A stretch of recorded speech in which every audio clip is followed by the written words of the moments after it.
Hello guys, അപ്പോൾ നമ്മൾ last വീഡിയോയിൽ പറഞ്ഞ പോലെ കൊടുവായൂർ തേരാണ്. അപ്പോൾ നമ്മൾ നൈറ്റ് കറങ്ങാൻ ഇറങ്ങിയപ്പോൾ എന്തൊക്കെ കഴിച്ചു നോക്കിയാലോ. അപ്പോൾ ആദ്യം തന്നെ ഒരു പൈനാപ്പിൾ സ്റ്റാർട്ട് ചെയ്തിരുന്നു. നല്ല ഉപ്പും മുളക് കിട്ട പൈനാപ്പിൾ കഴിച്ചു. അടുത്തത് വലിയൊരു പഞ്ഞിമിഠായി വാങ്ങി. അത് എത്ര ശ്രമിച്ചിട്ട് പൊട്ടിക്കാനേ പറ്റുന്നുണ്ടായിരുന്നില്ല. അങ്ങനെ എങ്ങനെയൊക്കെയോ പൊട്ടിച്ച് വലിയൊരു പീസായി നിർത്തിട്ട് വായിൽ കൊള്ളാതെ കുത്തി തിരികെ കഴിച്ചിട്ടുണ്ടായിരുന്നു. അടുത്തതായിട്ട് നമ്മൾ കഴിഞ്ഞ വീഡിയോയിൽ പറഞ്ഞ അതേ സ്പെഷ്യൽ സാധനം നമ്മുടെ കാളം കഴിച്ചിട്ടുണ്ടായിരുന്നു. നല്ല ടേസ്റ്റ് ഉണ്ടായിരുന്നു, നല്ല എരിവും ചൂടൊക്കെ ആയിട്ട്. അങ്ങനെ അടുത്തതായിട്ട് എൻ്റെ ഒരു പൊട്ട ബുദ്ധിയിൽ ഒരു പാനിപ്പൂരി വാങ്ങിച്ചിട്ടുണ്ടായിരുന്നു. അങ്ങനെ അനിയത്തി കഴിച്ചു നോക്കി, അവൾക്ക് തീരെ ഇഷ്ടപ്പെട്ടില്ല. അപ്പം തന്നെ എനിക്ക് മനസ്സിലായി അതിൻ്റെ ടേസ്റ്റ് എങ്ങനെയായിരിക്കുന്നത്.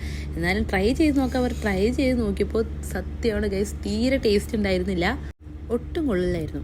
അത് കഴിഞ്ഞിട്ട് എൻ്റെ ഫേവറേറ്റ് സാധനം സ്വീറ്റ് കോൺ കഴിക്കാൻ പോയിട്ടുണ്ടായിരുന്നു. അത് കൊള്ളായിരുന്നു ഗൈസ്, നല്ല ടേസ്റ്റ് ഉണ്ടായിരുന്നു. അത് കഴിഞ്ഞ് ഇങ്ങനെ തേരൊക്കെ കണ്ടുകൊണ്ടിരിക്കുമ്പോഴാണ് കടല കിട്ടിയത്. കടല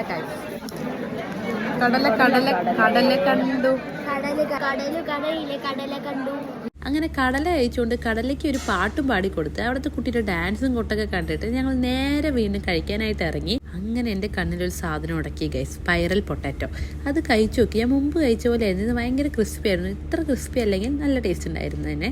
അങ്ങനെ അവസാനം തണുപ്പിക്കാനായിട്ട് ഒരു ഐസ്ക്രീം കൂടി കഴിച്ചു. അപ്പോൾ നിങ്ങൾ സബ്സ്ക്രൈബ് ചെയ്യാൻ മറക്കണ്ട. അപ്പോൾ ഓക്കെ, ബൈ.